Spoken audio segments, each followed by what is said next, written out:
Continue the daily shiur of the Rambam. Since tomorrow, Friday and Shabbos, we won't be here, so we'll try to cover all the upcoming chapters. So today we're starting, it's a new start, a new beginning, the actual book of the Rambam, which is called Sefer Hamada, the book of knowledge. And the first section in Sefer Hamada is called Hilchot, the rules of Yesodei haTorah. The word Yesod in Hebrew means foundation. And the opening statement that the Rambam opens his greatest book happens to be an abbreviation of the name of God. Yesod HaYesodot ve'amud HaChochmot is the Rashi Tevot of the Shem Yud Kei. Around this few opening statements of the Rambam about the great, not just a mitzvah, but happens to be a mitzvah that he defines it as the foundation of all the foundations and the pillar of all pillars. Once upon a time, the Rebbe explained what is the difference between a foundation and between a pillar. Typically a pillar, many times, it is exposed. We are able to see it. It's displayed externally. A foundation is very deep, hidden in the ground. So there is two types of faith that must be developed. And in order to understand these two types of faith, I would like to introduce a question that many of the commentators are presenting, right? Seemingly a contradiction between the Rambam, the way he presents the mitzvot. We have learned 3 days ago the mitzvot asay, the positive commandments. And then over there, in Sefer HaMitzvot, he writes that the mitzvah is leha'amin, to believe in God. However, when it comes to the Sefer Hamada, he says the mitzvah is leida, to know. So is the question over here, to believe or to know? And the answer was given by different commentators. So there is one answer, that whatever we are able to reach in our or seichel, with our own brains, we should definitely do all the effort in order to obtain this knowledge. But there is some information that is beyond the frame of our human psycho, the human rationale, and those things must be remained within the misgeres, within the framework of faith. There is another explanation that in fact faith cannot be considered a mitzvah. It's true, a person must believe. However, in order to view or to define anything as a mitzvah, as a commandment, automatically you already accept a metzaveh ha-mitzvah, an authority who gives the commandment. So in order to accept any type of a mitzvah as a serious authority, goes without saying there is already a built-in faith already exists out there. So you cannot define a emunah, faith, as part of a mitzvah, because faith will always going to be preceding the mitzvah. So for that reason, when the Rambam writes his books and he defines what mitzvot are, he eliminates faith and he focuses only on knowledge. There is a few more explanations in order to solve the contradiction, but this is just a few to give a little taste about the first commandments. And we have just said that's the pillar of all pillars, foundations of all foundations. And since we won't be here for the upcoming few days, so we will cover some of the upcoming topics that will be covered on Friday on Shabbat.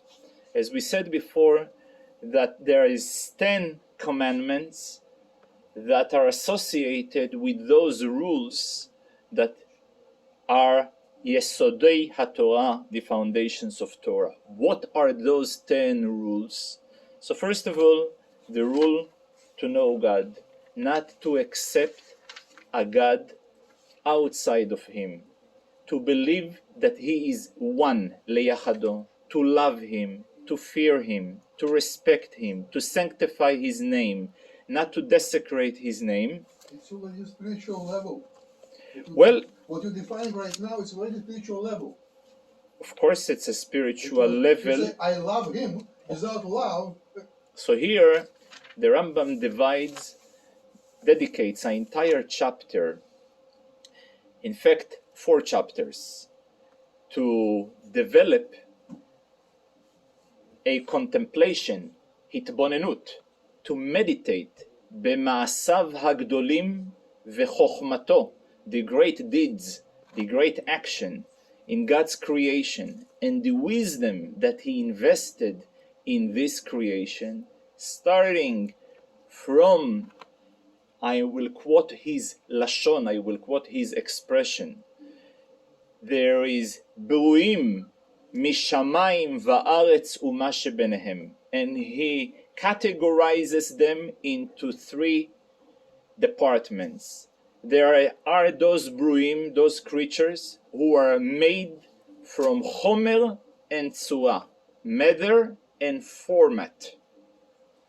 There is those which are like human beings, animals, gold, silver, inanimate object, vegetations. They are made out of a matter and a form, and the hovim, they are coming to existence, venifsadim, and they cease to exist, because there is an ongoing process of decay in each and every item of creation that is around us. This is one category. There is a second category of buim with chomer and tzura. However, they never cease to exist. For example, garmei hashamayim, the galaxies, the sun, and what we called tzva hashamayim, the army of heaven. They are also from chomer and tzura, but they not nifsadim, they are not decaying. Then there is galaxies that they are only tzura without chomer, like the malachim. They are angels, they have a format. What makes their format? As we said before, spiritual entities. So these are generally the items outside God's existence that He have created, and it is required by every human being to have a basic knowledge on them, to realize how great and how infinite is His wisdom, and then he will A, develop desire to be connected to God, B, will realize how small and tiny and minuscule he is, and then maybe some sense of humility will be developed by him, which is always a useful idea for a person to be humble. So this is the topic that he breaks it into 2 subjects, Maasei Merkava and Maasei Bereshit. Maasei Merkava is the reference to define what God is, and he defines God as opposed to each and every other outside God, which is Efshari HaMetziut, that his existence is optional. The same way as he can exist, he cannot exist. He started from a certain point of existence, and eventually he will cease to exist. as opposed to God, that He is the only one mechuyav hametziut. There is no option for Him not to exist. So this is one definition of God as opposed to anything outside God. There is a second difference between God and others, because He is only one. And when He say one, He means 2 points. Not only one as opposed to two, but also one that He is unique. In what sense He is unique? Each and every one of us, typically, any information that we are obtaining, we are gathering, so the process is being broken into 3 parts. There is the person who knows, there is the instrument, which is knowledge, that he is using in order to get the knowledge, and then there is the object that he's knowing about it. So there is 3 different items that have been placed together, and that's how a process of knowledge can be operated by us human beings. Where God Almighty, hu hayodea vehu hamada vehu hayadua, beichud, in one unity that cannot be separated and cannot be patched together. So this is, in a nutshell, the definition of God as opposed to human beings, which is being proven by the Rambam both according to pure logic and according to open texts from the Torah and the Nevi'im. There is one point that the Rambam writes regarding the references in Torah towards God in physical terms. For example, he says, Mikdash Hashem konenu yadecha. We're saying, Ki esh kadcha be'api. There is so many references to God in physical terms, while, as we have learned, Ki lo reitem kol tmuna, there is God cannot be defined in any form or any physical limitations. So the Rambam said that all references, physical references about God that appears in the passages, they are bederech mashal vechida. They come in a format of allegory, which means in order, since dibra Torah kelashon bnei Adam, and our vocabulary is so limited, so in order to make a point towards us how serious a matter is, so therefore Torah selects those terminology that is common to us. So for that reason, the Torah will use physical terms to describe God's action. So this is what we have learned today, and the final parak of today's Rambam refers to the Yesodot. The Yesodot is the elements of Esh, Ruach, Mayim, Afar, those elements that each and every item is being made of, and the process of the being seized or dissolved and regenerating a new format. The upcoming chapters will be dealing with the issue of what we called the Mitzvah of Kiddush Hashem and the prohibition against Chilul Hashem, the secretion of name of God, which refers to situations when under which condition a person must be committed towards the principle of faith, even in the price of his own life.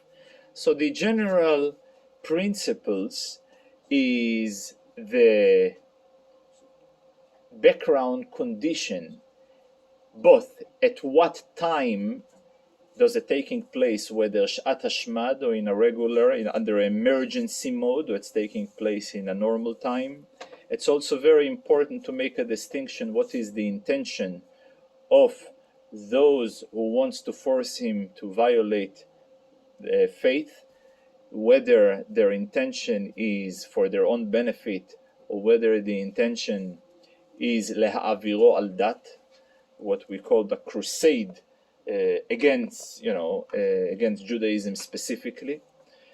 And then there is the three mitzvot that under any condition a person must be moser nefesh alehem, which is the mitzvah of avodah zarah, gilui arayot u'shfichut damim, what is called adultery, and idol worship, and murder. Those mitzvot, under any circumstances, a person must be mekadesh shem shamayim and not to violate the avera. אבל אתה יכול Then, לא את היהודים, הגויים אפשר להרוג או אסור? פה הדיון הוא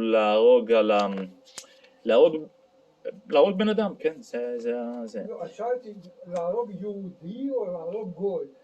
פה הוא דן בכלל, אסור להרוג אף בן אדם. רציחה אסור, לא תרצח זה לא להרוג אף אחד. יהודי זה אדם, והגוי זה בכלל אני לא יודע מי זה. לא תרצח זה בכל מצב. חכי, אבל גוי זה מי זה? מה זה? מה זה או מי זה? אז אני אומר לך, זה. יש פה עוד דבר, another topic that is very important as well is about the respect and special treatment that needs to be to Kitvei HaKodesh. Any parchment or everybody knows, familiar with the minhag of Shemot, Gniza. Where does it come from? It comes from, there is a prohibition to act in a disrespectful way towards the name of God. So if the name of God appears to be on a parchment, there is a prohibition to erase the name.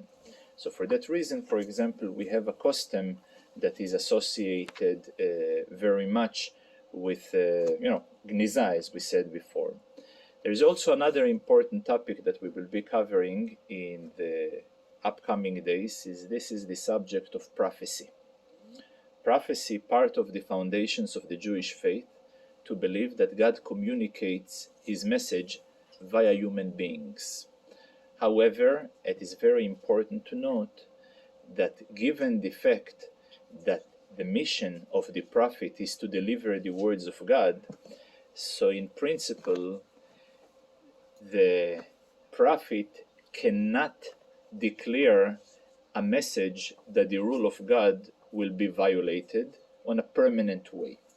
However, on a temporary way, it is legit, totally legit, for the prophet to ask the people to violate a specific mitzvah if it's only on a temporary basis. Example, Elijah the prophet, who gathered the people on the Mount Carmel, and he suggested the priests of the Baal to bring their offerings, and the priests of the God should bring their offerings. And as everybody knows, after the temple was already built, no offerings were allowed outside the temple. However, since his intention was to bring back the heart of Jews to Judaism, so on a temporary basis to violate this particular rule, it was acceptable. Then he is moving on about generally for a prophet to prove that he is legit, that he is valid, that he's not a fake. He needs to prove whether by predicting the future or whether to perform a miracle.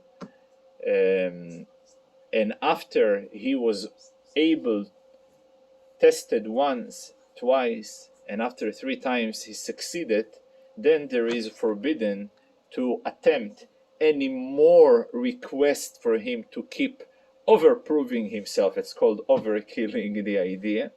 And so all the topics of prophets as well are being covered in the upcoming chapters. So I just gave a general summary for the upcoming days. I'm wishing all of you Shabbat Shalom והצלחה רבה. תודה רבה.